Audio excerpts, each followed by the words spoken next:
Everybody and welcome back. In this video we are going to be working with our Firestore database and adding some dummy data to it so that in the next coming video when we write down our functions to actually pull down our chat data for a specified user from Cloud Firestore, we actually have some data available in Firestore for actually pull from. So now that we have that out of the way, let's get into it and let's see how to do it. So I'm going to go to Cloud Firestore. I'm going to click on Firestore database and make sure that this is the project that we're currently developing on. And from there, I'm going to click on Start Collection and I'm going to create a new collection called Chats. With this, I'm going to click on Next. And then for the document ID, I'm going to click on Auto ID and I'm just going to click Save. Now that this is done, I'm going to go to my Chats document that was just created. I'm going to add some data to it.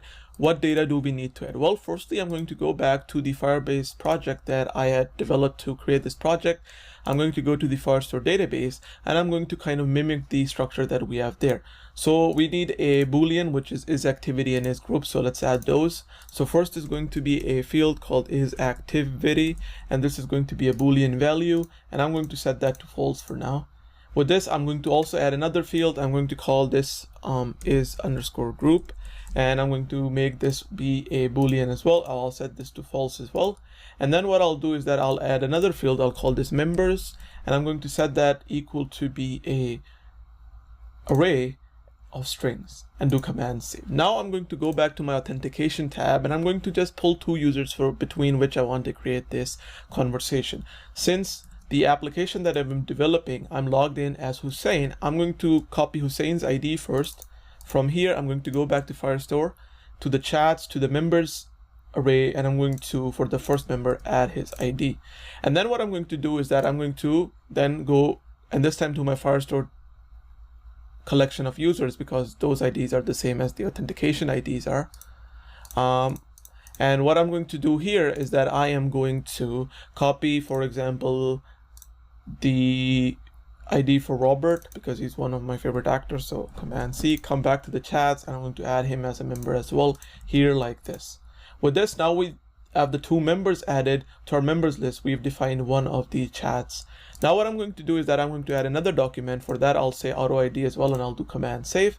But this time I'm going to say that is activity is going to be a Boolean value, and it's going to be true. Just leave it for true, just for testing purposes. And then I'm going to add another field, and I'm going to say is_group, and that is going to be another Boolean. And this time I'll set that to true as well, because this is going to be a group chat.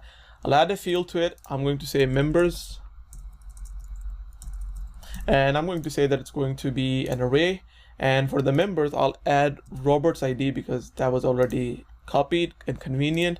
I'm also going to go to users and I'll copy my ID if I can find it. There we go. And add that to the members list as well. And then what I'm going to do is that I'm going to come down and I'm going to copy Margaret's ID as well and come down here and add that as well, and the command and do add. So now we have this dummy data that's available to us. The next thing that I'm going to do is that I'm also going to click on the one-on-one chat that we have. I'm going to click on start a collection. I'm going to call this messages. Click on next, and then I'm going to create a message here. I'm going to give it an auto ID, and then for the fields, let's just go to the Firestore database with some data for the application that I've developed already, and let's see what data we require. So we require content, so let's add some content, and I'm going to add the most basic message there is, which is hi. With this, I'm also going to add another thing, which is going to be the sender ID, so sender_ID, and I'll just say that for whatever user ID was copied, they were the sender. So I think this is Margaret, so Margaret is the sender.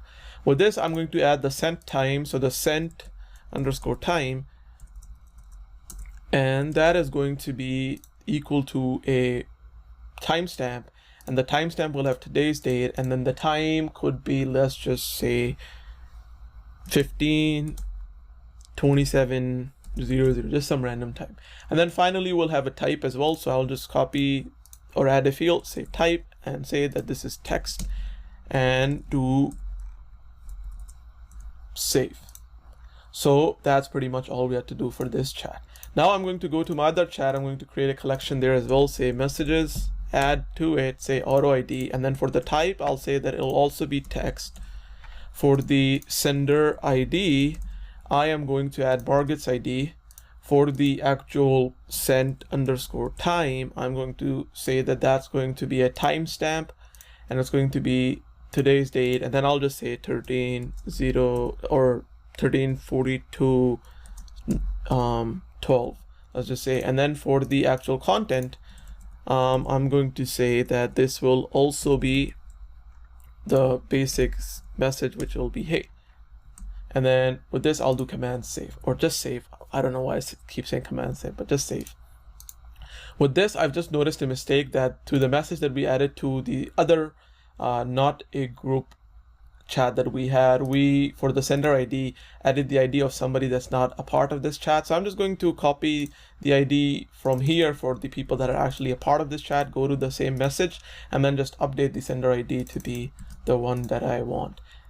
And with this, we're pretty much done with the setup for Firebase. And now we have some documents that we can actually pull down and then populate our UI with. So with that, I'm going to end this video here, and I'll see you guys in the next video where we'll actually code up the function that's going to be responsible for pulling this data down. So thank you for watching, and I'll catch you guys in the next video. Thanks.